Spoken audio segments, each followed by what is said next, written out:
Muy buenas tardes, estimados amigos barristas de aquí del capítulo Nuevo León de la Barra Mexicana Colegio de Abogados. Igualmente hay barristas que nos acompañan de otros capítulos de otras partes de la República y al Foro Jurídico y Económico en general. Estamos muy contentos y muy honrados el día de hoy en tener este interesante, por demás actual tema que se va a ventilar por nuestros expositores: mitos y realidades del sector eléctrico mexicano, retos actuales y sus perspectivas.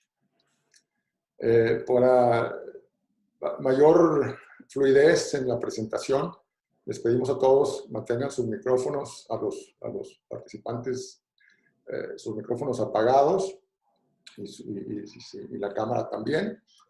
Solamente los expositores tendrán acceso a ello. Les hacemos la cordial invitación a todos aquellos que están interesados en afiliarse a nuestra barra. Son bienvenidos. Ahí, por favor, síguenos en nuestras redes sociales. Tenemos página en Facebook, tenemos canal de YouTube, estamos en Twitter, estamos en Instagram y también les mandamos correo. Mándenos, por favor, un correo para darles los informes a participar y agremiarse en nuestro colegio. Antes que nada, agradecerles a nuestros expositores, a María José Treviño, a Hernando Becerra, a Víctor Hugo Luque y a nuestra moderadora Daniela Calleja, a quien voy a presentarme. Le voy a hacer el micrófono unos minutos.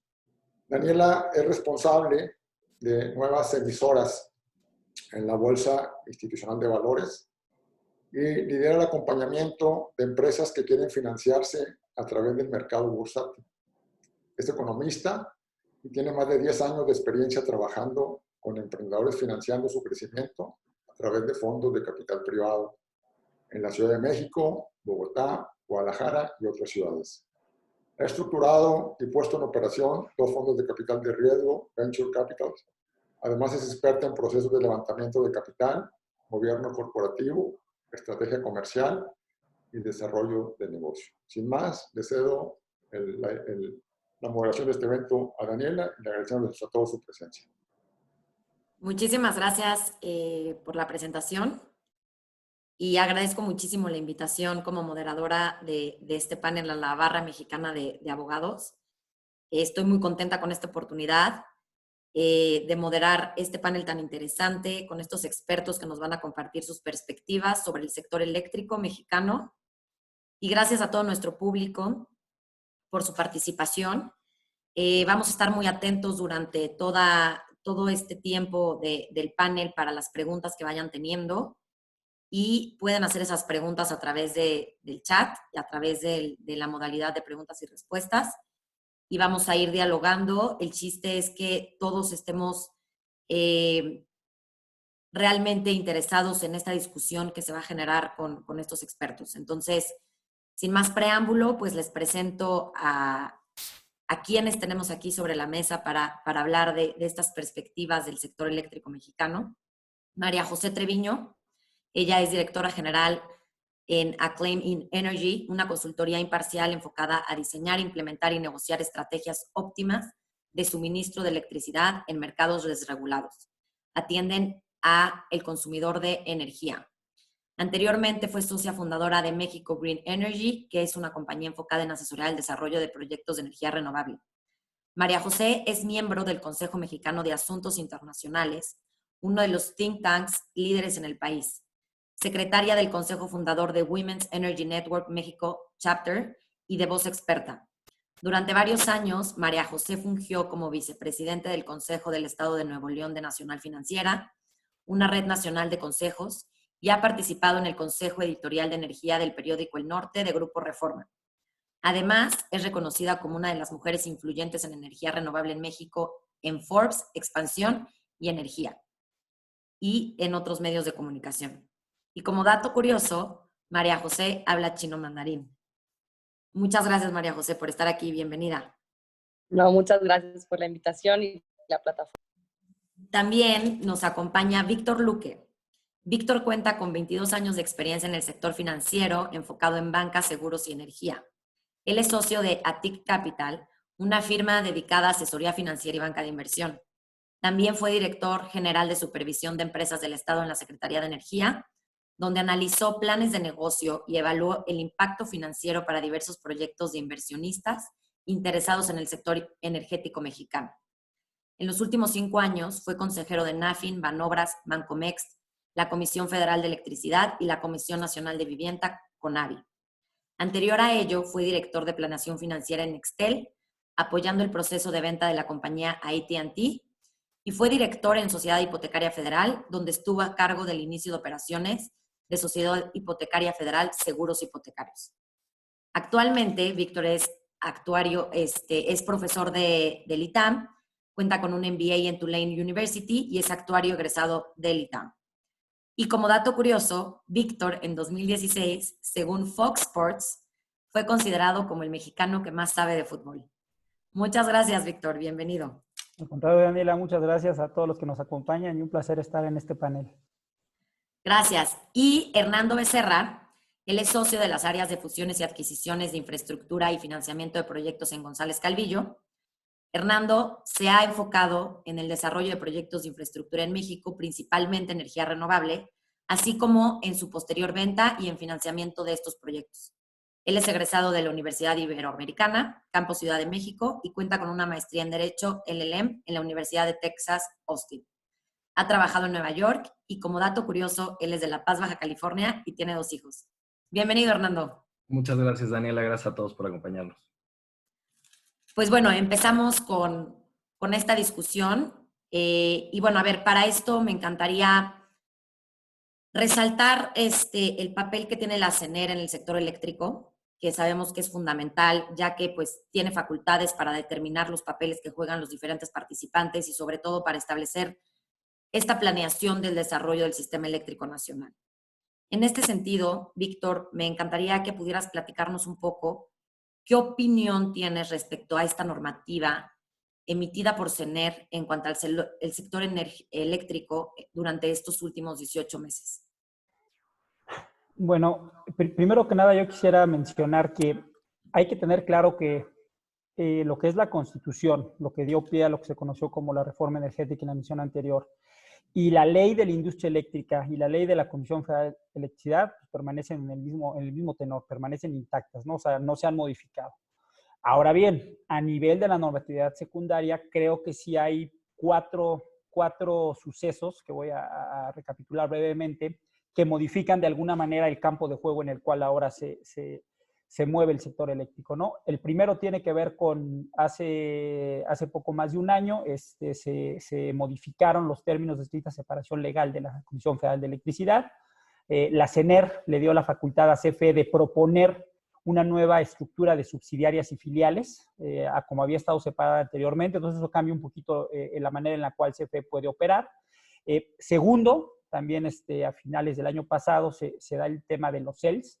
El tema de los CELS, como recordarán, era algo que se hacía para incentivar nuevas inversiones. Los CELS se otorgaban a todas las nuevas inversiones que se hicieran en inversiones precisamente en energías renovables. Y la CENER hace la modificación para que se permita que en las inversiones anteriores que había hecho la CFE a 2014, que esas inversiones se puedan considerar para efectos de CELS, ¿no? Y bueno, y las últimas dos son obviamente las más recientes. Primero, la política de confiabilidad y seguridad que emitió, bueno, primero la parte de SENACI, que luego la emite CENER, la ratifica.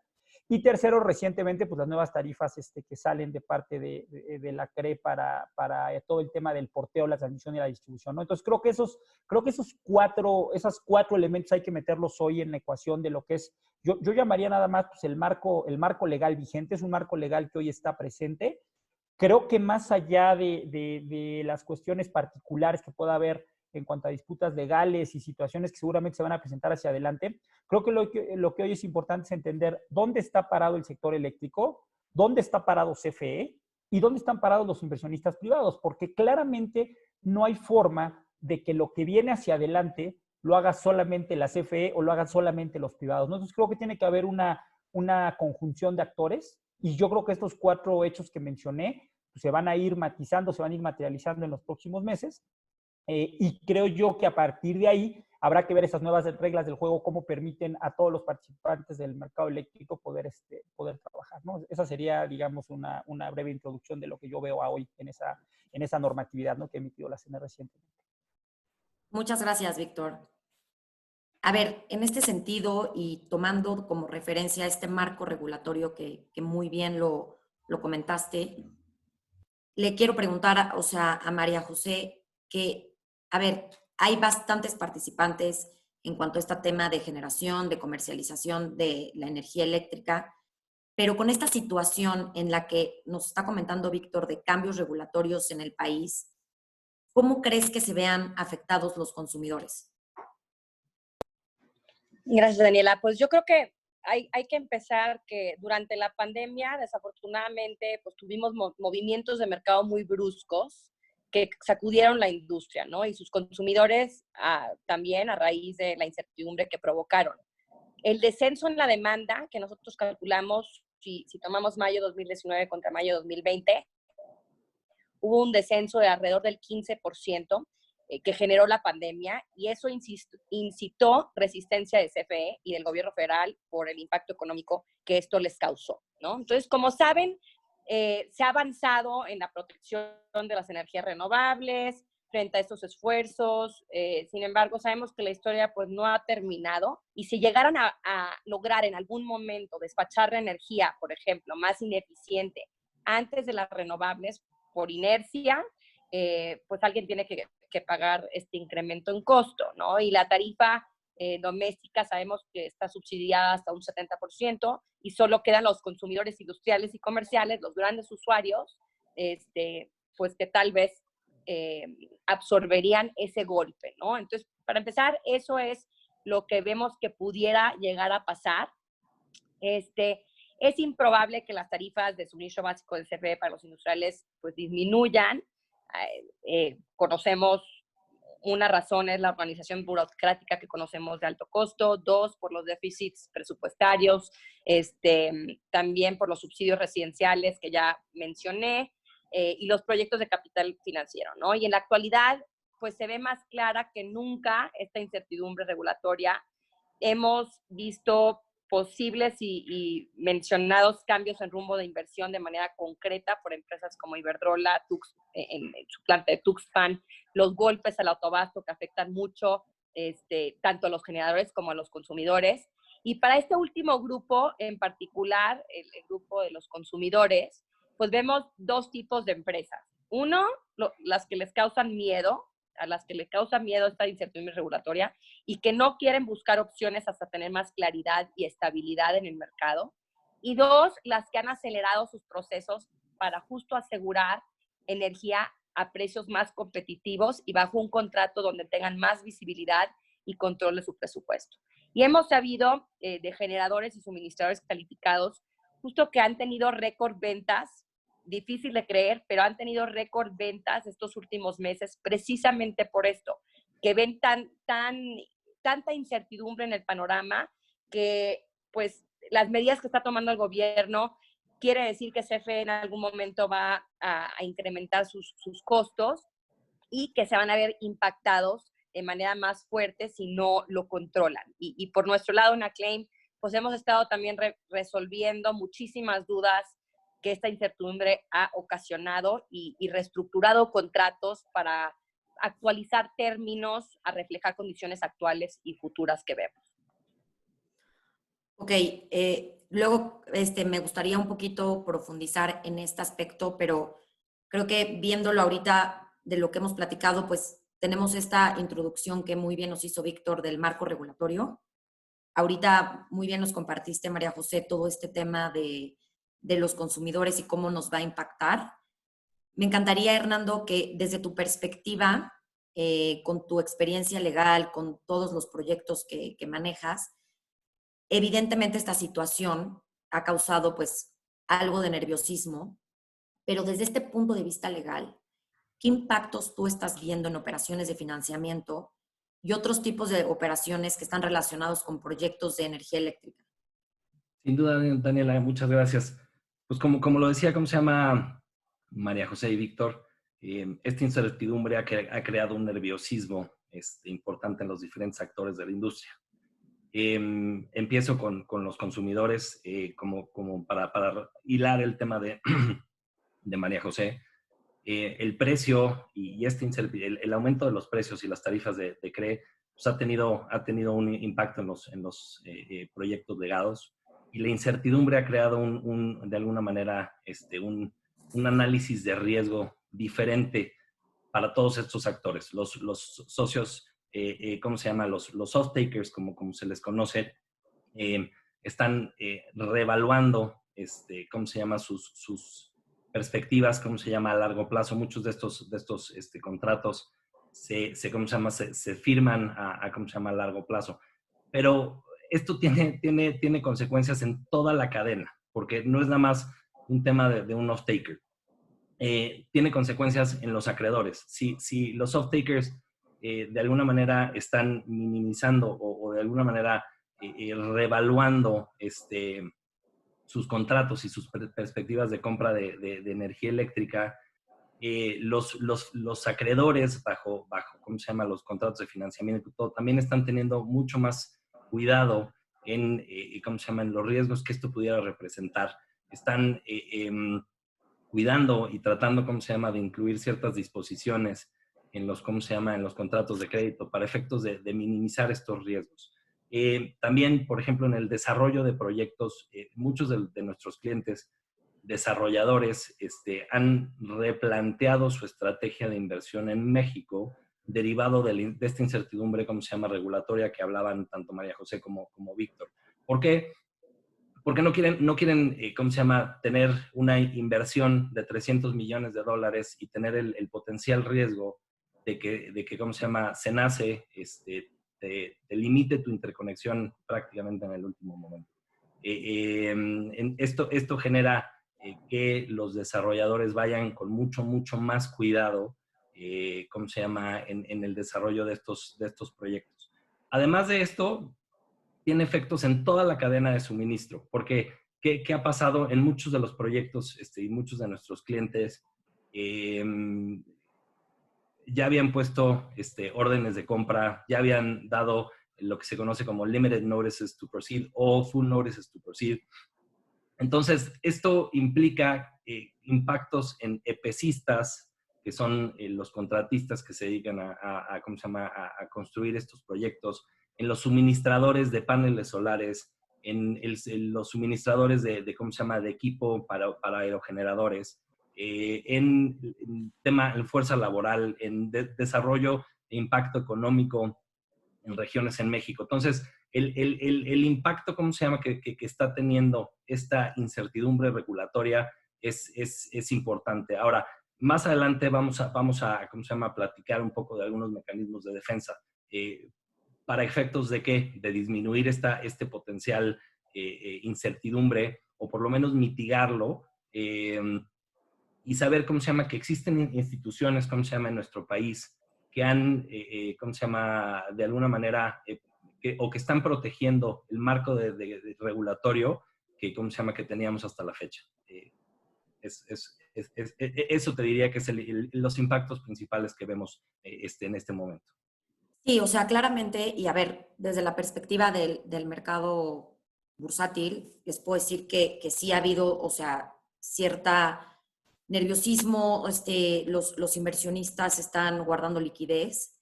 Creemos que ante esta, o sea, esta situación que estamos viviendo, que afecta a todos los sectores, no solamente al sector eléctrico, creemos que ya en esta etapa que vamos, en los meses que ha avanzado esta contingencia, vamos a poder ver que los inversionistas van a ir soltando como este dinero. Creo que lo que más afecta es los inversionistas extranjeros. Y en este sentido, me encantaría, Víctor, que con la experiencia que tienes de banca de inversión en el sector financiero, ¿qué recomendación tú le darías a estos otorgantes de crédito, a los respectivos acreedores, durante o sea, tenemos este tema de la cuestión de los retos actuales en el tema eléctrico, pero ante esta contingencia que se le suma a esos retos, ¿qué recomendaciones tú le darías a estos otorgantes del crédito durante estos meses de contingencia sanitaria en temas de proyectos eléctricos o proyectos de infraestructura? Bueno, yo aquí creo que esto tiene mucho que ver, no nada más con la parte de proyectos de infraestructura o proyectos energéticos en general, ¿no? Yo creo que esto tiene que ver con cualquier tipo de crédito. O sea, si tú en este momento le debes dinero a alguien porque te otorgaron alguna línea de crédito o porque alguien invirtió capital accionario contigo o de cualquier tipo, y por otro lado, si tú prestaste ese dinero o al mismo tiempo si tú invertiste en alguna empresa vía capital, creo que en este momento lo más importante para ambas partes es la empatía. La empatía se vuelve muy relevante. ¿Por qué? Porque esta empatía te va a permitir ponerte del otro lado y saber qué es lo que está pasando. Si yo le debo dinero a alguien y veo que mis flujos por la contingencia no van a ser posibles en los próximos meses o en los próximos, en el tiempo que sea necesario, lo primero que tengo que hacer es acercarme con mis fondeadores, acercarme con mis proveedores de capital, explicarles cuál es la situación. Muchas veces es una cuestión de flujo, de liquidez, no de solvencia, que eso es muy importante, y tratar de manera conjunta de sortear esa brecha de liquidez, ¿no? En el caso puntual de los proyectos energéticos o los proyectos de inversión que tenemos de infraestructura, pues por ejemplo, muchos de estos proyectos a lo mejor en esta época tenían la fecha en entrada en operación comercial, ¿no? Cuando un proyecto entra en operación comercial, empiezan a suceder ciertas cosas con los otorgantes de crédito, los que aportaron capital, y empiezan a cambiar algunas condiciones, ¿no? Claramente en esta coyuntura de lo que dure la emergencia sanitaria, pues esas fechas de operación comercial seguramente se van a diferir. Yo insisto, si el problema es un problema de liquidez y una vez que palee esta crisis, nosotros retomaremos en nuestros distintos proyectos una situación normal, lo mejor es acercarnos con el fondeador. El fondeador claramente o cualquier inversionista lo que menos quiere es perder su dinero, perder su inversión. En ese entendido me refiero a la empatía, ¿no? Entonces, ver de qué manera pueden hacer un acuerdo para sortear esta crisis. Ejemplo, por ejemplo, lo que hicieron los bancos comerciales, por ejemplo, con las hipotecas. Creo que estos 4 meses en los cuales no se hace ningún pago, por ejemplo, es un ejemplo muy sencillo de cómo pueden hacerlo. No disminuye el saldo, no te dejo de generar intereses, pero no tienes pago en estos 4 meses, ¿no? Entonces, creo que en la medida que los que deben recursos y los que invirtieron recursos tengan esta empatía, lo ideal ahorita es que nos acerquemos, el tesorero, el CFO se acerquen a los fondeadores, vean de qué manera sortean esta crisis, insisto, de liquidez por la contingencia sanitaria.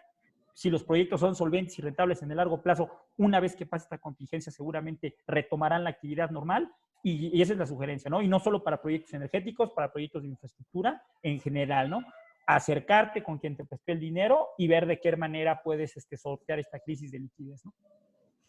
Claro, incluso, digo, las grandes empresas, que son empresas que conocemos, pues están reestructurando todos sus créditos, están hablando de reestructuras financieras.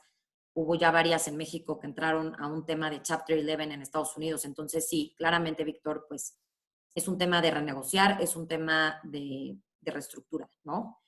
Y, a ver, obviamente esta baja en la actividad económica ha afectado no solamente en el tema que estamos hablando ahorita, financiero de las empresas y cómo van a poder realmente hacer frente ante sus compromisos de crédito, pero también creo que les ha afectado en el tema que traen de contratos actuales, de adquisición de nuevos clientes. En este sentido, María José, me encantaría que pudiéramos profundizar un poquito en cómo está afectando realmente esta disminución de la actividad económica. Pues mira, por el lado de las empresas consumidoras que ya cuentan con contratos de energía en curso, estamos viendo que las que participan en industrias no esenciales, pues disminuyeron su consumo drásticamente o bien cerraron sus plantas por completo, ¿no? Entonces, muchos de ellos tenían ciertos compromisos de consumo, ciertos esquemas como take or pay o penalidades por no consumir lo que habían dicho, ¿no? Lo que habían establecido en su contrato. Y en ese caso, pues tal vez se encuentren en una situación donde están pagando energía por energía no consumida, ¿sí?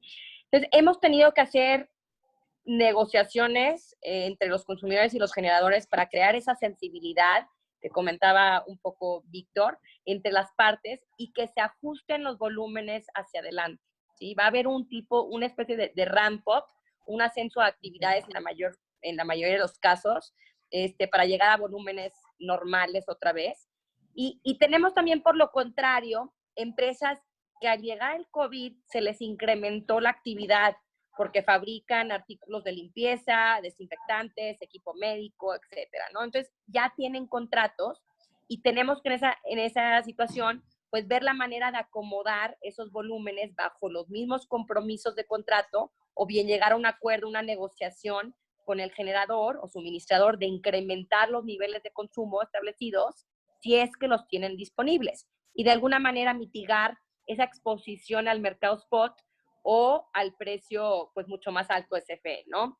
Y a través de los años, pues lo que hemos hecho, porque por supuesto, ahorita es esto y antes han habido pues otras situaciones, movimientos políticos, regulatorios de mercado que han impactado estos contratos, ¿no? Y hemos estado realizando auditorías de contratos de suministro energético, los cuales pues ha resultado de tremendo valor para los consumidores.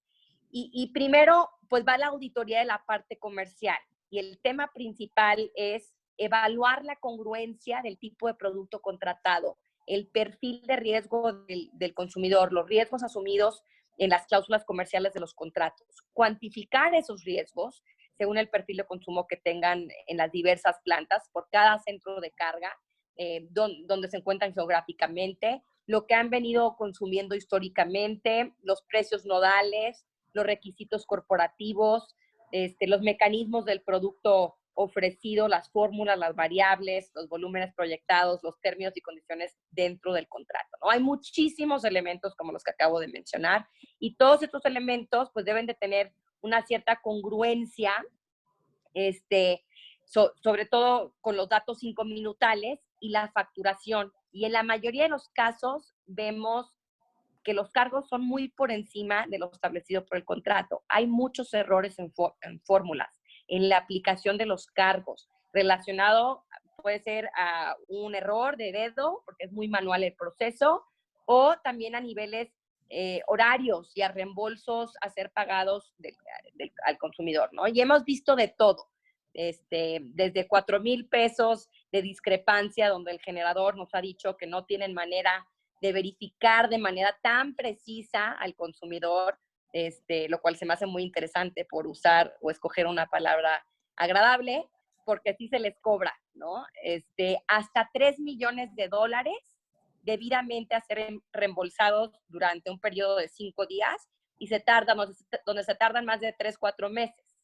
Entonces, esto se debe a la falta de seguimiento y administración proactiva del contrato de suministro y la administración del precio y riesgo, que en ocasiones como esta, si tienen una disminución o un ascenso en el consumo o cambios de mercado, golpes al autoabasto, etcétera, pues hay que irlo administrando proactivamente. Cuando nos tienen a nosotros durante todo el contrato, pues no pasa porque hay alguien sobre él, no nada más es una cuenta a pagar, ¿no? Entonces, esta falta de seguimiento o bueno, estas auditorías, yo creo, relucen todos estos elementos que estamos viviendo al día de hoy, la incorrecta aplicación del contrato, las obligaciones del suministrador no cumplidas en cuestión de por ejemplo, a la facturación o devolución de las utilidades generadas, o la incorrecta aplicación de términos económicos, fórmulas, etc. Y nos dan una base de negociación para lograr términos que convengan a ambas partes hacia adelante. Y ahí es donde entra la parte legal, ¿no? Que seguramente, Nando, que tú eres abogado, podrás también comentar sobre lo que está pasando. Claro, a ver, en ese sentido, Hernando, ¿tú cómo ves que esté realmente, qué está pasando en esta parte comercial, cómo se están adecuando los contratos, cómo realmente se está colaborando entre este tema comercial que nos está comentando María José y el tema legal? Te platico rapidísimo y déjame eso me lleva un poquito a la pregunta, ¿cómo se llama? Que nos habíamos planteado, que son los mecanismos de protección. Lo divido en privados o sea, respecto de privados y del gobierno. Respecto de privados, como bien decía tanto Víctor, que usó la palabra empatía, que me gustó, al final del día es importante tener empatía en estas épocas. Y María José también lo decía, hay que acercarse, ¿cómo se llama?, a negociar. hay que acercarse a ver qué es lo que tienes, hay que hacer una auditoría de los contratos que tienes y dónde estás parado para saber qué tanto movimiento tienes en ese contrato. De hecho, estamos trabajando activamente con María José ¿cómo se llama?, en la parte legal, en la revisión de estos contratos. Y una vez teniendo ¿cómo se llama?, información clara, poderte acercar con tu contraparte y poder tomar decisiones para el beneficio de todos, ¿no? O sea, en la parte ¿cómo se llama?, de PPAs, tratar de buscar una resolución para los dos. ¿Por qué? Porque hay mecanismos que se pueden utilizar junto con el productor para efectos, ¿cómo se llama?, de tratar de minimizar estos riesgos. Respecto de los bancos, como bien decía Víctor, hay que acercarse con los bancos y si ves que no vas a poder, ¿cómo se llama?, cumplir con tus obligaciones bajo el crédito, hay que tratar de irlas renegociando. A nadie le conviene un incumplimiento generalizado de la industria. O sea, sería terrorífico tener, ¿cómo se llama?, un incumplimiento de esta naturaleza. Por la parte del gobierno, es muy interesante lo que está pasando. Hay que ver qué está pasando en la Suprema Corte. La Suprema Corte ya, como saben, COFECE presentó una acción de inconstitucionalidad y ¿cómo se llama?, la Suprema Corte lo admitió a trámite.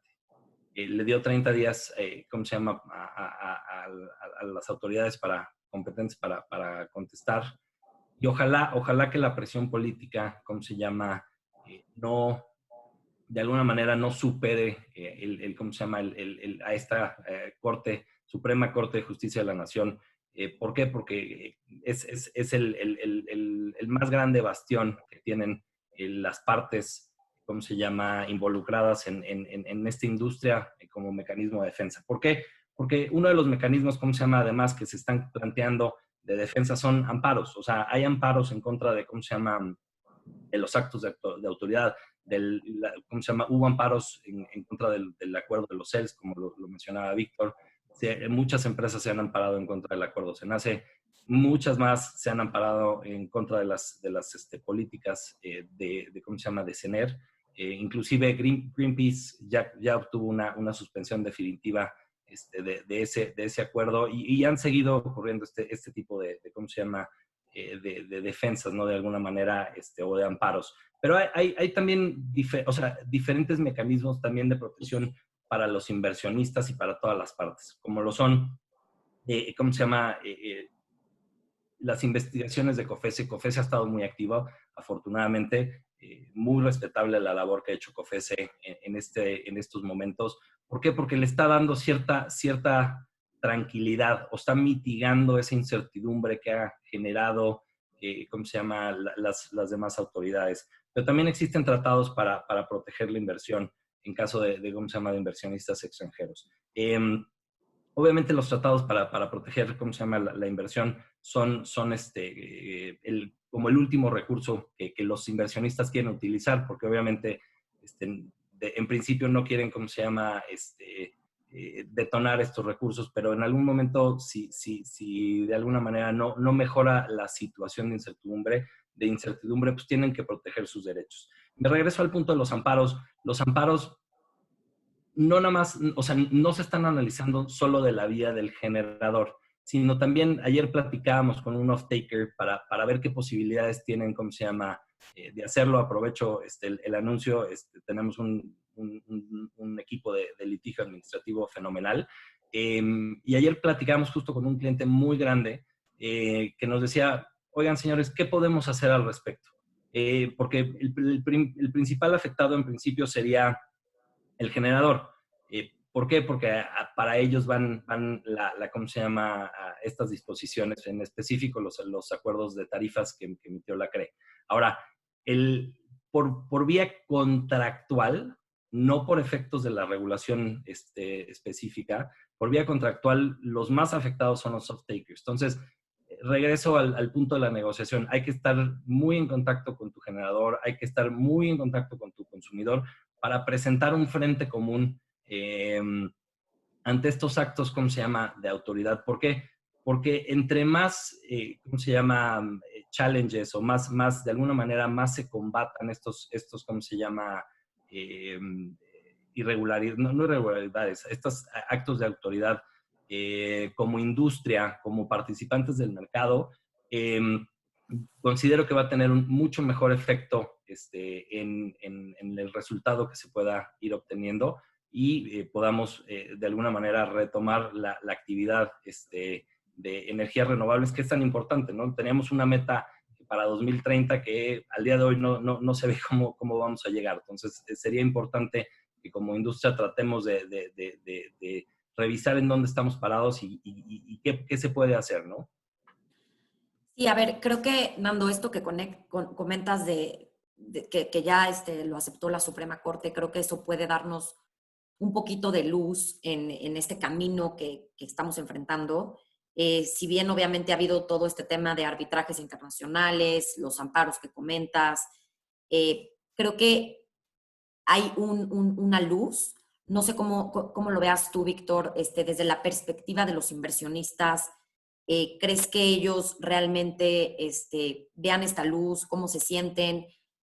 ¿Qué te han comentado? ¿Cómo podemos amortiguar esta situación para darle esta luz a México?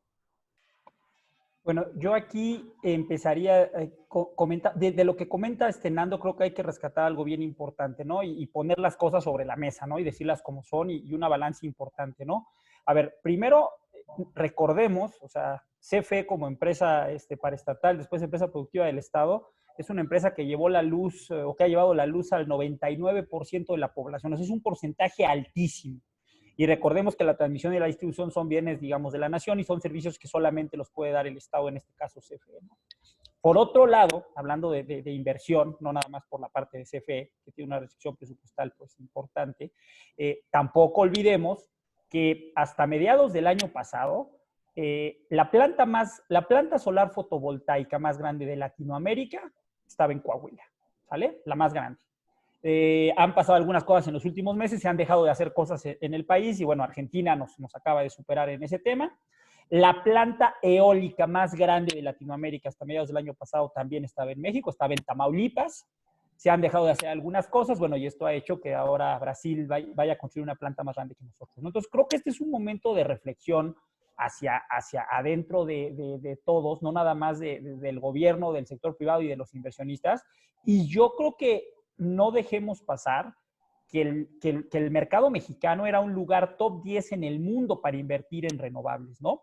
Y hoy por hoy seguimos teniendo viento, seguimos teniendo sol, seguimos teniendo grandes líneas de transmisión que en su momento construyó CFE, faltan más, seguimos teniendo líneas de distribución que, insisto, llevaron la luz al 99% de la población, hecho por CFE. Entonces, creo que en la manera que se vayan ajustando las nuevas reglas del juego entre CFE y los privados y las interacciones se vayan dando como se deben de dar. O sea, hoy por hoy no hay ninguna empresa del mundo, con ningún sistema eléctrico del mundo, que sea 100% privado o 100% público. O sea, ningún sistema eléctrico en el mundo hoy por hoy es así.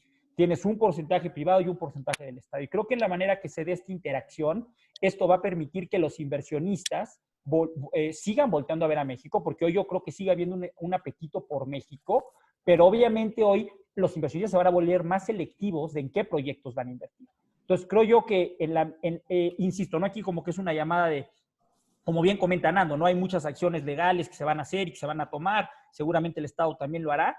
Yo aquí lo que creo es que si en este afán de construir por este país, tanto el gobierno como el sector privado, en vez de estar gastando y destinando recursos a cuestiones jurídicas, legales, amparos, etcétera, siguieran trabajando de la mano, siguieran trabajando en conjunto, México capitalizaría el volver a ser un destino top 10 para invertir en energías renovables, ¿no? Y creo, por lo que he platicado y por lo que yo siento, sigue habiendo apetito para invertir en México, sigue habiendo apetito para invertir en el sector de infraestructura y sigue habiendo apetito por el sector energético. Simplemente quieren entender cuáles son las nuevas reglas del juego y saber en dónde poner sus fichas, ¿no? Creo que ese sería un resumen de lo que yo veo hacia adelante, ¿no?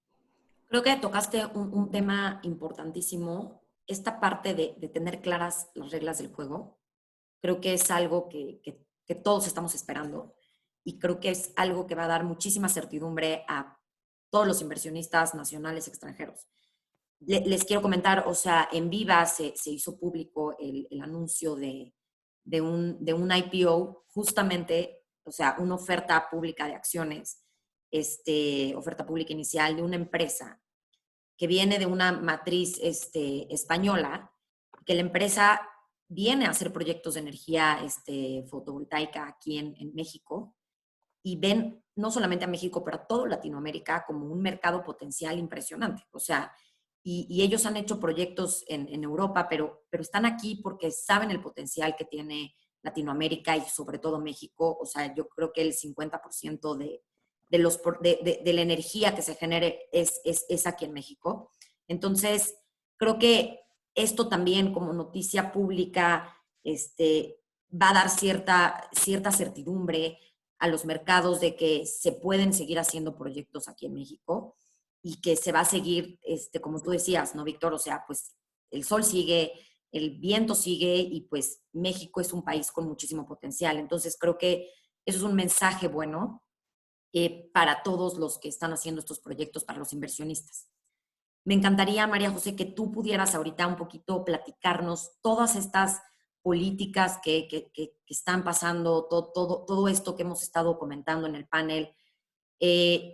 Realmente, ¿cómo ves que los consumidores, sobre todo los grandes consumidores, empiecen a tomar acción ante esto? ¿Crees que es buen momento? ¿Crees que se deberían de esperar? ¿Qué rol deben de jugar ellos? Pues yo creo que, digo, para agregar un poco a lo que acabas de comentar, ese interés que ven por México en inversión, en que sí tenemos los recursos naturales aquí disponibles, lo que tenemos clarísimo es que la demanda está y seguirá por parte de los consumidores. Entonces, por ese lado, debe de existir ese interés y esa oportunidad, ¿no? Han habido, obviamente, mejores momentos, sin duda alguna. Sin embargo, pues es el mejor momento el hoy para actuar, ¿no? ¿Qué quiero decir con esto? Pues el discurso político y la ideología detrás de las acciones de la actual administración, pues es muy clara y no sabemos qué va a pasar. Todos los días hay una nueva noticia, todos los días hay un cambio o una suposición, ¿no? Tenemos que irlo monitoreando conforme vayan pasando las cosas, porque como consultor nosotros no influimos en lo que pasa, sino interpretamos lo que se decida, ¿no? Las reglas.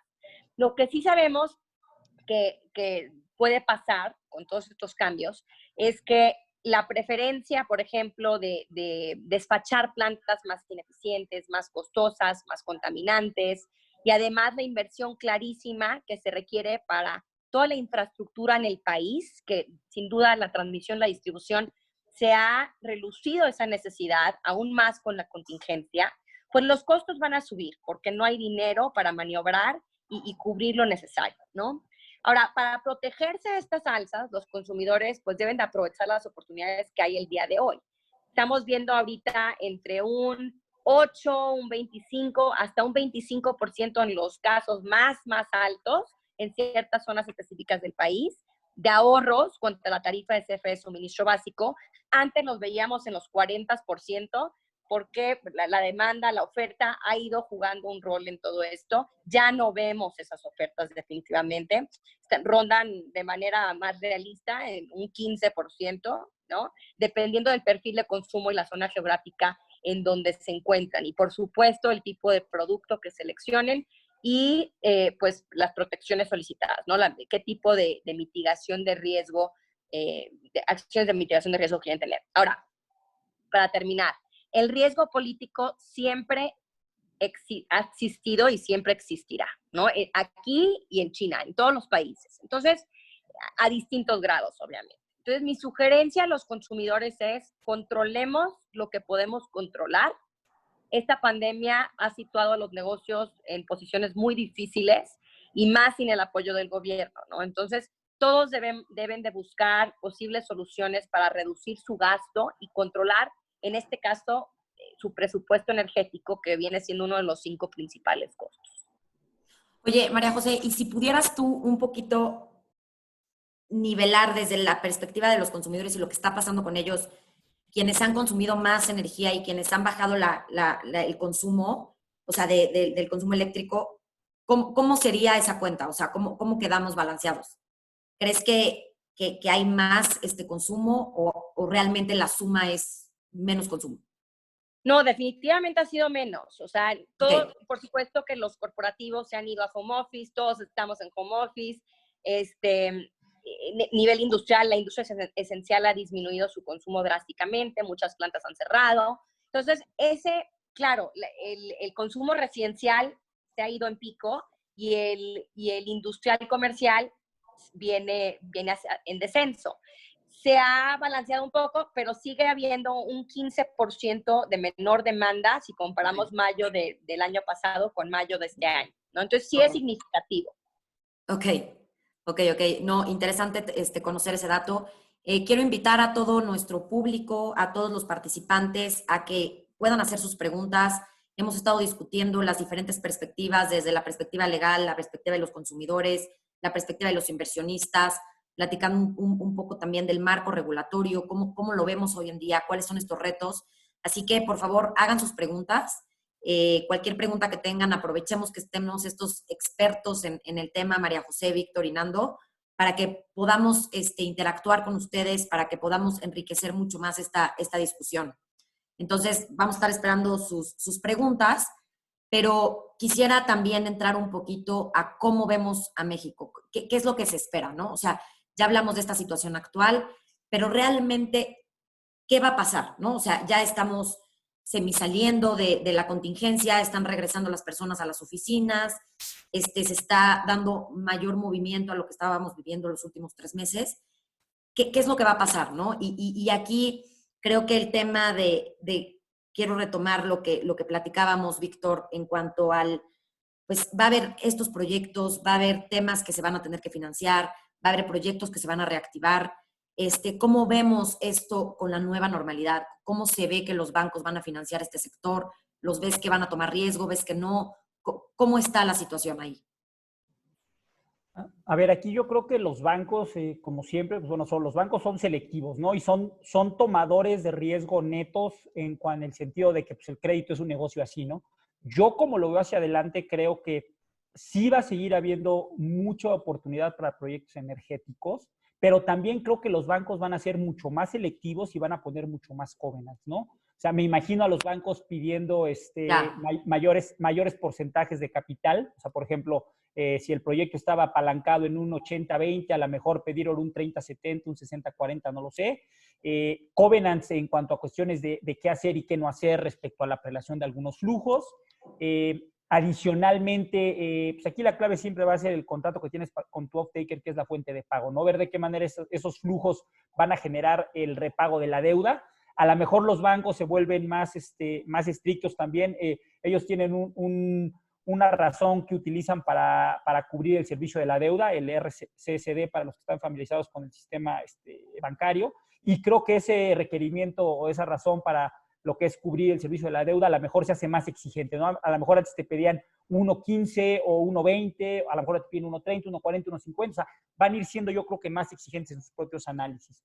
Lo que yo veo es que nuevamente la banca de desarrollo en México va a tomar un rol sumamente importante, así como lo hizo hace algunos años. O sea, hay que ser realistas. Hasta antes del 2010, yo creo que por ahí del 2013, 14, los bancos de desarrollo ni siquiera tenían áreas de energía específicas. Ellos nada más le prestaban a CFE o a Pemex, ¿no? Los bancos de desarrollo hoy prestan a distintas empresas privadas que tienen distintos tipos de contratos, distintos tipos de off-taker, y esos contratos que pueden ser pagados por CFE, por Pemex, por el mercado, por Senagas, por Senas, etcétera, tienen fuentes de pago que son analizadas por los bancos. Empezaron los bancos de desarrollo, se lograron cierres financieros de muchos proyectos en 2015, en 2016, se incorporó la banca internacional, se incorporó la banca comercial, y hoy por hoy sigue habiendo bancos interesados en seguir participando en el financiamiento de proyectos. Lo que yo sí creo es que se va a competir más por recursos, ¿no? Si antes tenías 10 y a lo mejor financiabas 8 o 7, a lo mejor ahora tienes 10 y vas a financiar 5 o 4, vas a ser mucho más selectivo.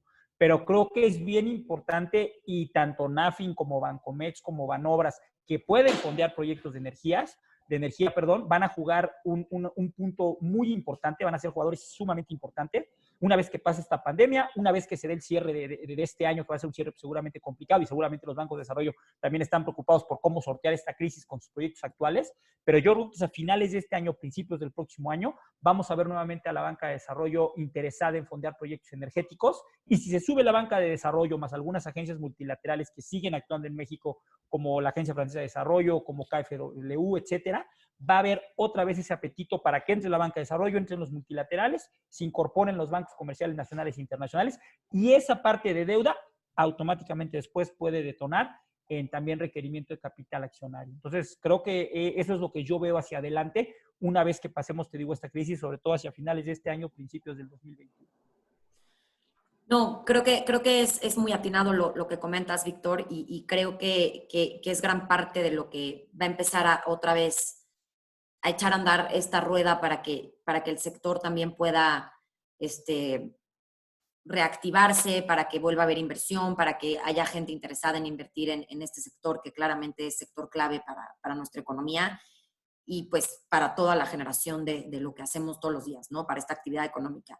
Y Nando, a ver, ¿tú qué oportunidades ves en este tema de proyectos de energía eléctrica? Pues lo que más crees que se vaya a dar en los próximos meses, en los próximos años. ¿Cuál es el sector, bueno, más bien, o sea, el subsector del tema eléctrico en donde tú estás viendo mucho más proyectos? ¿Hacia dónde van todo este tema?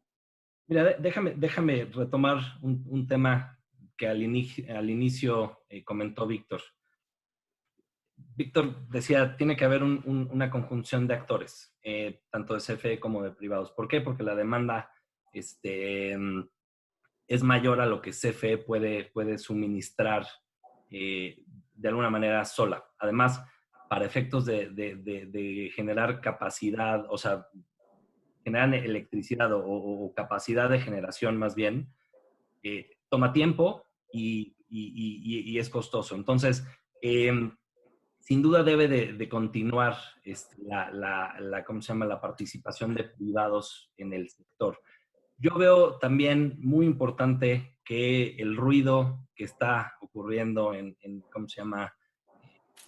En diario, básicamente en prensa y en diferentes medios, tiene que ceder de alguna manera.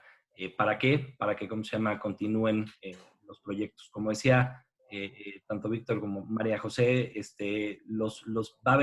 van a continuar algunos proyectos, pero sí van a ser más selectivos, van a ser mucho más cuidadosos en tener, déjame llamarlo, muy bien amarrado el proyecto desde todas sus perspectivas, o sea, tanto regulatoria como comercial, como de tierras, como en todos los aspectos se van a cuidar mucho más estos proyectos, porque el margen de error va a ser mucho, mucho menor a lo que ha venido ocurriendo. Entonces, yo considero que algunos proyectos grandes, ¿cómo se llama?, continuarán.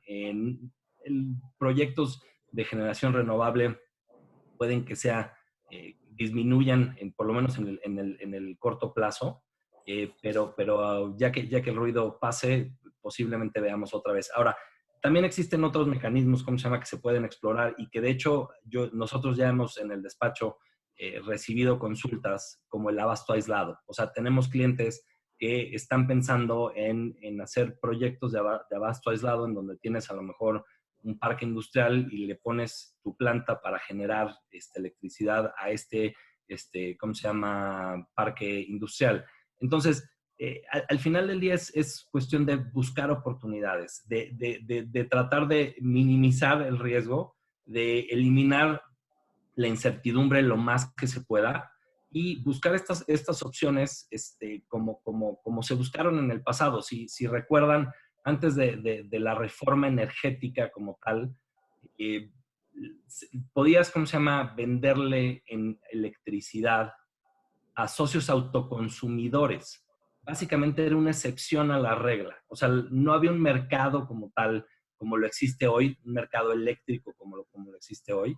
Y se encontraban formas para venderles, ¿cómo se llama?, electricidad o suministrarle, mejor dicho, electricidad a tus socios autoconsumidores bajo este régimen de excepción. Entonces, y sin duda CFE era el monopolio de la electricidad. Entonces, yo creo que va a haber oportunidades, van a ser más selectivas, hay que tener mucho más cuidado, hay que tener equipos legales completos que analicen desde una perspectiva regulatoria, comercial y de diferentes aspectos. ¿Para qué? Para que tengas un proyecto mucho mejor amarrado y mucho más, déjame usar un anglicismo de bulletproof, para efectos, ¿cómo se llama? De que cualquier potencial ataque que pudieras tener, lo puedas de alguna manera minimizar o mitigar y poder contestar de la forma apropiada. Entonces, hay que buscar estas oportunidades. En el despacho lo estamos haciendo con los diferentes equipos. Entonces, esas son las oportunidades que vemos, Anel. No, buenísimo, y creo que va muy alineado. Tenemos ahí un par de preguntas en el chat que ahorita voy a decirlas, pero antes me encantaría que me pudieran decir los tres. Les voy a decir una frase y ustedes me van a decir si es mito o es realidad, ¿ok? Entonces, CFE puede hacer todo en el sector eléctrico sin el sector privado. ¿Mito o realidad, María José? Súper mito, ¿no? No puede hacer realmente esto. Tienen que coexistir. La demanda crece un 3-4% a nivel, o sea, anualmente, y con la generación que tienen en la actualidad y con la falta de inversión que han realizado en transmisión y distribución, no hay infraestructura suficiente para satisfacer la demanda. Víctor, ¿tú también? No, como dice María José, mi totototote, ¿no? O sea, a ver, CFE, insisto, ha hecho muchas cosas buenas por este país, o sea, tampoco me parece que se le satanice como en ocasiones a veces creo que se hace. O sea, CFE ha hecho cosas muy buenas en este país. Yo recuerdo cuando tuve la oportunidad de interactuar mucho con la gente de CFE, cuando hacían, por ejemplo, todo el tema de huracanes, eran los primeros en llegar, los primeros en estar ahí. O sea, CFE, de verdad, mis respetos para toda la gente que trabaja ahí. Conocía a gente del sindicato. O sea, la verdad es que la gente de CFE es gente muy entregada y que quiere a su empresa y que ha hecho muchas cosas por este país. Ahora bien, hay un tema presupuestal en el cual claramente CFE no puede seguir haciendo toda sola porque no le alcanza su balance, ¿no? Entonces, la demanda energética que existe hacia adelante, que implica que el gobierno por sí solo no puede hacer todo lo que este país requiere en tema eléctrico y que adicionalmente los privados que tienen la experiencia, que pueden apoyar, que pueden, obviamente un privado viene y busca obtener un rendimiento, eso es una realidad, ¿no? Entonces creo que en la medida que se alineen los incentivos entre el sector público y el sector privado, entre CFE y los privados, pues claramente vamos a poder lograr satisfacer la demanda, ¿no? Pero es o sea, nada más para cerrar la pregunta, es un mitototote que CFE lo puede hacer todo solo sin el sector privado, ¿no? ¿Tú, Nando? Mito, 100%. Y coincido con lo que dice Víctor. Yo siendo, como lo decías al principio de La Paz, nos tocaron un par de huracanes. Nada más pasaba el huracán y la CFE estaba levantando, ¿cómo se llama? Postes, ¿cómo se llama? Reconectando cables. Sin duda hay grandes personas, gente muy preparada dentro de CFE. Como lo decía María José, no tienen capacidad para, ¿cómo se llama?, para cubrir la demanda. Entonces, es bien importante, ¿cómo se llama?, la participación de los particulares. Además, creo que la CFE ahorita ha estado enfocando sus esfuerzos para plantas que no necesariamente son lo más ecológicas del planeta, y eso podría también ir en contra de disposiciones ambientales, tratados internacionales que son muy importantes, ¿no? O sea, que hay que cuidar ese aspecto también. Entonces, sí, súper mito. Ok. Oye, y a ver, ahora nos pregunta aquí Raúl Solís en el chat, nos está preguntando que cómo ven ustedes que va a ser esta política energética en los próximos meses, cómo se va a plantear esta política. Es difícil, ¿cómo se llama?, tener una respuesta en este momento. Como bien saben, la política de CENER específicamente, política de confiabilidad, seguridad, continuidad y calidad del sistema, para los que no tengan el nombre completo, se publicó en ¿cómo se llama?, de alguna manera medio extraña, no pasó por el proceso, ¿cómo se llama?, de COFEMER, que es necesario pasar. Si mal no recuerdan, y si me estoy acordando bien, también el director de COFEMER renunció justo en esos días. Pero al final del día tiene muchos problemas esa ¿cómo se llama?, esa política, entre otras cosas, incluye barreras, ¿cómo se llama?, de entrada.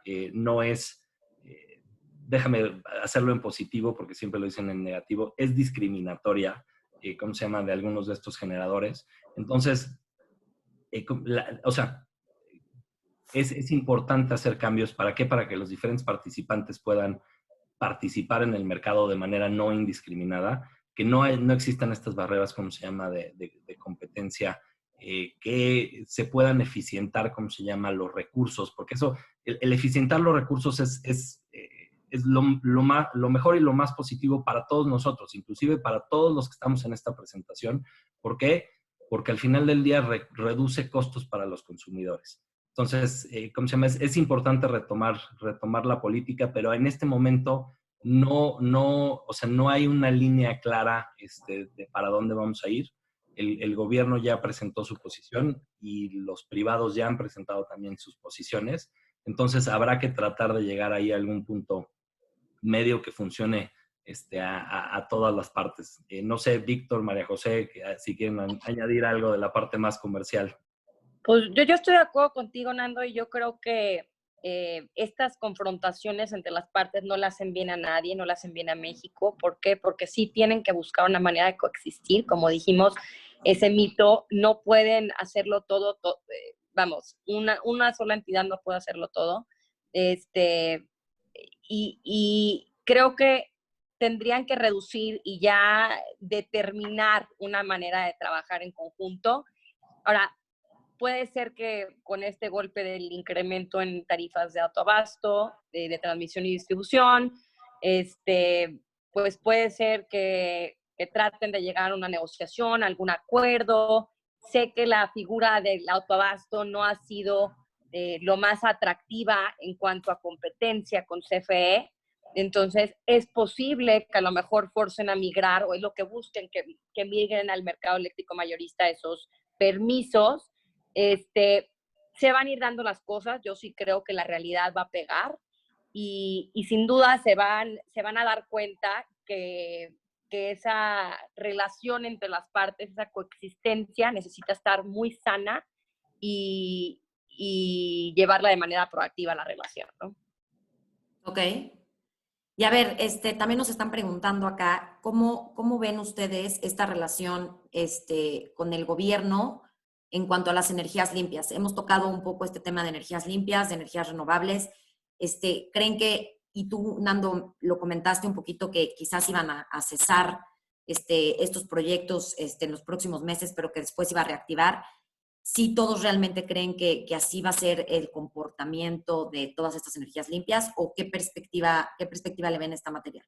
Déjame aclarar tantito, Daniela. No es que vayan a cesar, sino las energías renovables, especialmente solar y eólica, han sido las más afectadas por ¿cómo se llama?, estas diferentes disposiciones. O sea, los CELS, el acuerdo SENACE, las políticas, ¿cómo se llama?, de CENER, los acuerdos de tarifa de la CRE, perdón que estoy, ¿cómo se llama?, resumiendo, pero así es como más o menos lo conoce la gente, tienen un impacto directo en, ¿cómo se llama?, en este tipo de generadores.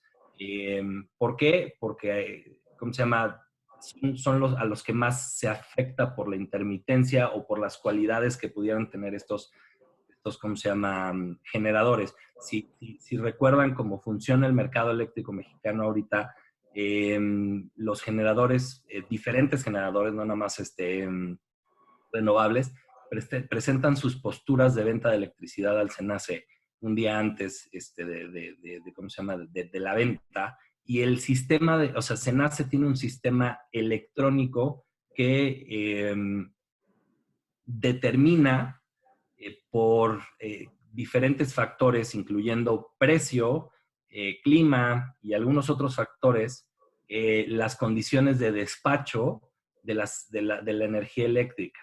Los principales, o sea, los generadores más baratos son solares y eólicos. Entonces, generalmente son los que se despachan primero, pero no todos. ¿Por qué? Porque es cierto que existe, ¿cómo se llama?, esta intermitencia de estos generadores, y por lo tanto tienes que tener otro tipo de generadores como por ejemplo la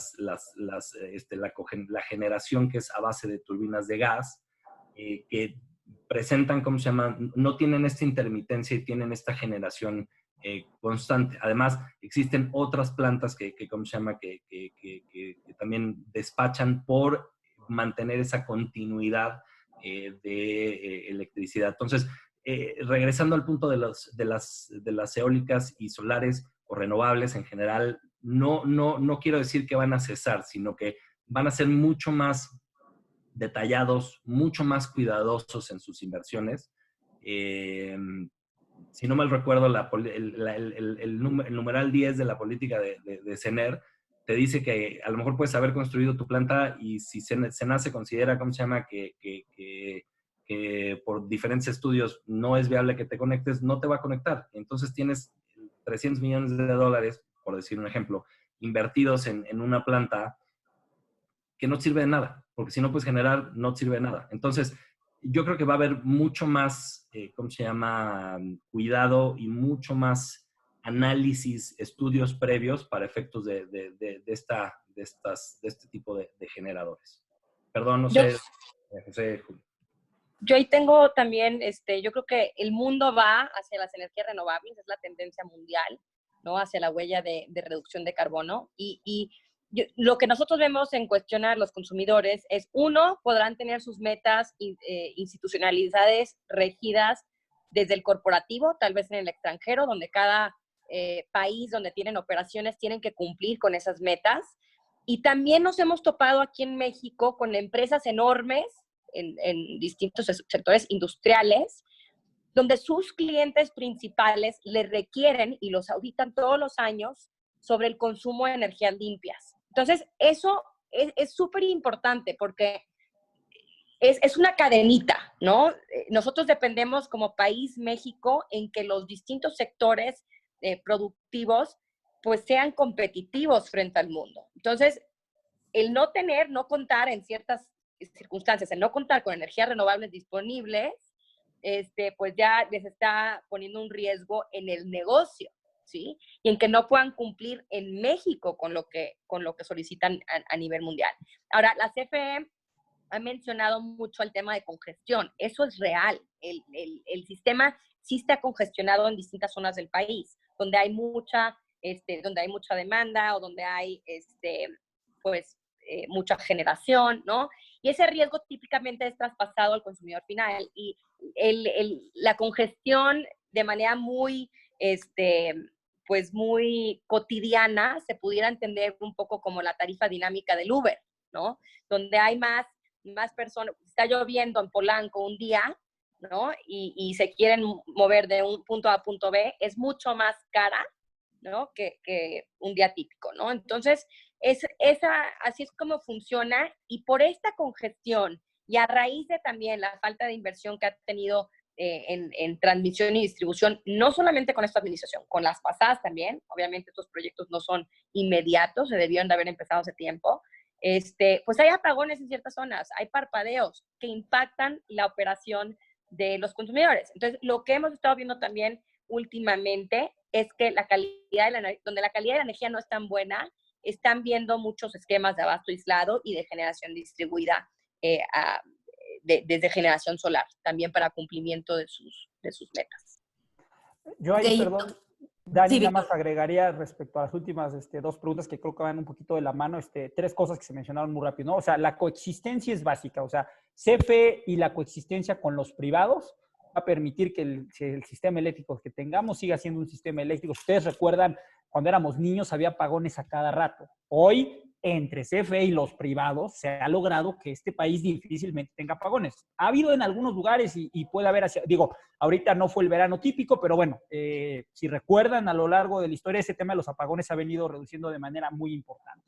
Además de la coexistencia, claramente las energías verdes, por llamarlas de alguna manera, llegaron para quedarse. Tenemos sol, tenemos viento, tanto CFE como los privados lo saben, claramente lo tenemos que aprovechar.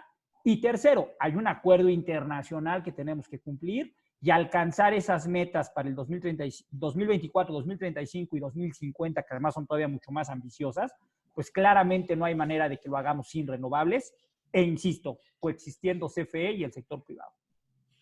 Y a ver, nos están preguntando aquí en el chat, ¿cuándo creen que pase esto?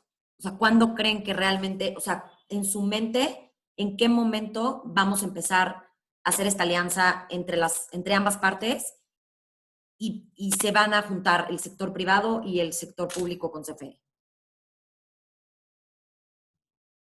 Por cierto, Víctor, ya divulgaste la edad de todos los participantes ¿cómo se llama? Al decir de los apagones, porque esas cosas ya casi no suceden, entonces ya nos banqueteamos todos. A mí no me tocó, ¿eh? Buenísimo, Daniela, me da muchísimo gusto. Regresando a tu pregunta, es difícil, honestamente, Claro. contestar con certeza. ¿Por qué? Porque hay muchos factores involucrados. O sea, hay política, hay intereses de diferentes participantes, hay intereses o sea, extranjeros, nacionales. Entonces, realmente es complicado, ¿cómo se llama?, dar con certeza o con más o menos a ojo de buen cubero, si quieres, una respuesta relativamente correcta. Entre más rápido te diría mejor. ¿Por qué? Porque vamos a saber ya en ese momento cuáles son las reglas del mercado, el mercado en términos generales, o sea, de los participantes, y eso, cuando tienes claras las reglas de juego, entonces la gente va a, ¿cómo se llama?, querer jugar más. ¿Por qué? Porque ya sabes tus riesgos, o sea, ya sabes, haces un análisis de riesgo y dices, oye, a ver, puede ser esto, esto y esto y esto, y esto, ¿cómo se llama?, implica un riesgo de X o Y variable, y por lo tanto puedes hacer un assessment o pues sí, un assessment más claro de tu inversión en el mercado y ¿cómo se llama? Y te puedes tomar las decisiones correctas. Yo creo que esta incertidumbre no le beneficia a nadie. Entonces, entre más rápido, ¿cómo se llama?, acabe y se definan bien las reglas, creo que va a ser mucho mejor. Oye, Nando, y aprovechando que estás aquí en micrófono, nos están pidiendo por parte de nuestro público que si puedes aclarar el tema que comentaste de la alternativa del autoabasto. Sí. Que los que hoy subsisten, pero que en teoría ya no está permitido por la regulación, pero que hoy subsisten hasta que venzan los permisos, ¿puedes aclararnos ese comentario de que adopten el nuevo régimen? Mira, sí, o sea, si se dan cuenta en las políticas de confiabilidad de CENER, tratan muy, muy brevemente este punto del abasto aislado.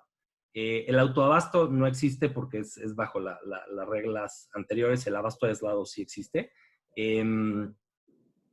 ¿Por qué pensamos que es de alguna manera una oportunidad? Porque tienes menor contacto con CFE y con SENACE. Tienes, ¿cómo se llama? Sí tienes contacto con la CRE en la medida de que tu permiso, ¿cómo se llama? Perdón, en la medida de que tu generación sea mayor a 0.5 megawatts, vas a requerir ¿cómo se llama?, un permiso de la CRE.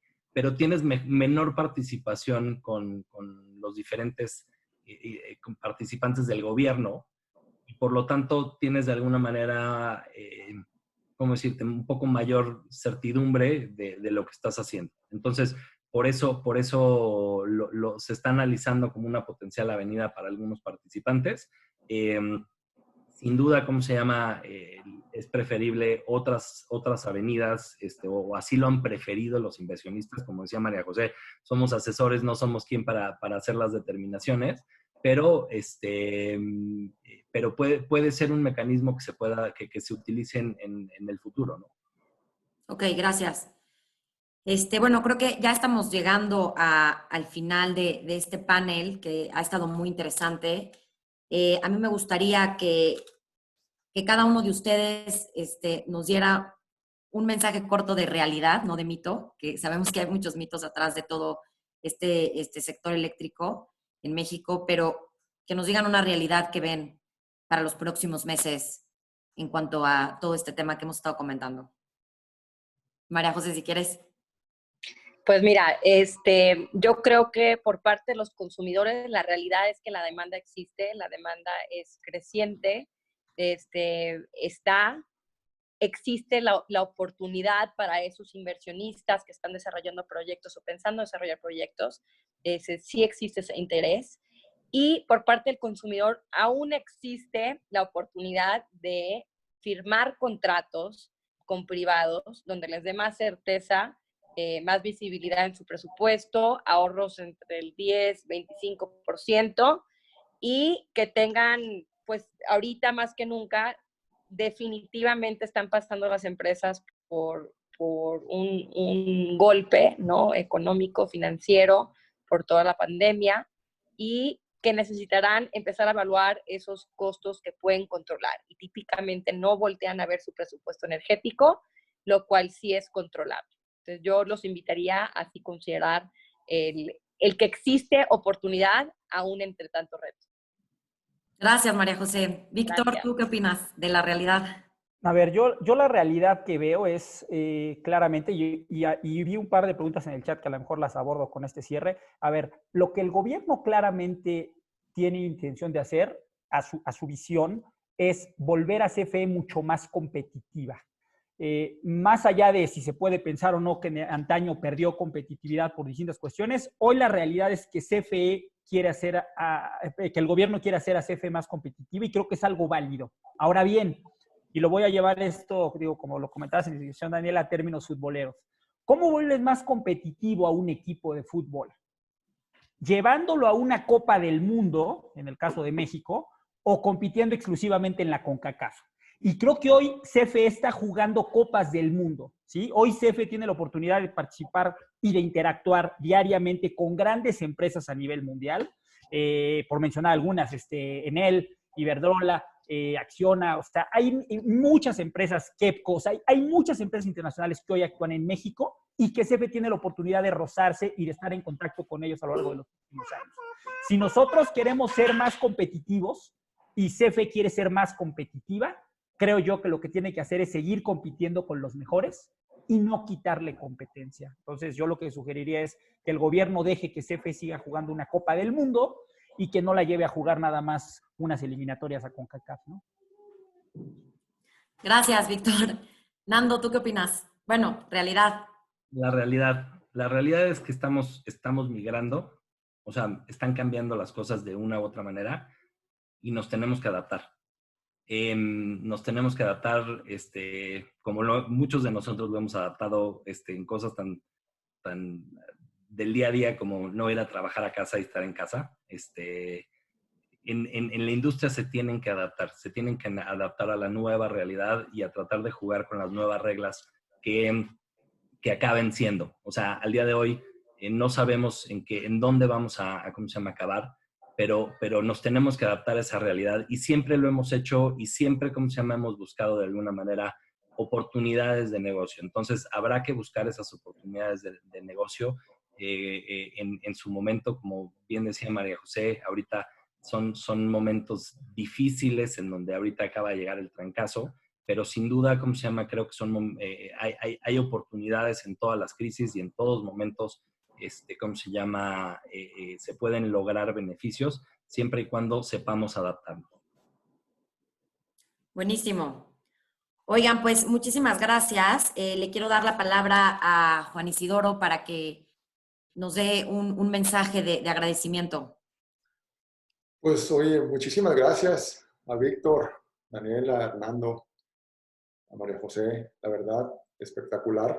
La información abruma de tan interesante. Muy agradecidos a nombre del capítulo Nuevo León de la Barra Mexicana del Colegio de Abogados, su participación, su expertise. Pero antes quisiera cederle la palabra a nuestro amigo Leopoldo Burguete, del despacho González Calvillo y distinguido barrista, quien fue fundamental en la organización de este evento. Polo, por favor, quisiera, si nos das un par de... Muchas gracias, Juan Isidoro. Totalmente de acuerdo contigo, un panel muy importante, pero también quisiera agradecer en especial a nuestro presidente del capítulo de la Barra Mexicana de Abogados, Juan Isidoro Luna, y que también nos haya acompañado, por continuar promoviendo diversos temas de interés para los asociados de la Barra y que ayudan a nuestra mejora de educación continua y con esos temas de interés. Nuevamente, agradezco a todos ustedes Y Juan Isidoro, te dejo ahora sí la palabra. Bueno, digo, no, agradeciendo de nuevo, ¿verdad? Muy contento porque hay barristas de otros capítulos de otros estados. Agradecer a Amparo Verdugo, vicepresidenta del capítulo Sinaloa, que nos acompañó, a consejeros, al licenciado Gabriel de Champs Ruiz, subsecretario de Gobierno del Estado de Nuevo León, que también nos está acompañando aquí, muy interesado en los temas, a Marcelo González, nuestro coordinador del capítulo de Energía, en fin, a todos los compañeros, a nuestro tesorero Armando Robles. Y aquí está con nosotros Claudia de Buen, nuestra vicepresidenta nacional de la Barra Mexicana Colegio de Abogados, y a quien le voy a pedir, por favor, que nos cierre el evento. A Claudia nos haga ese honor, por favor, ya para despedir a todos. Claudia.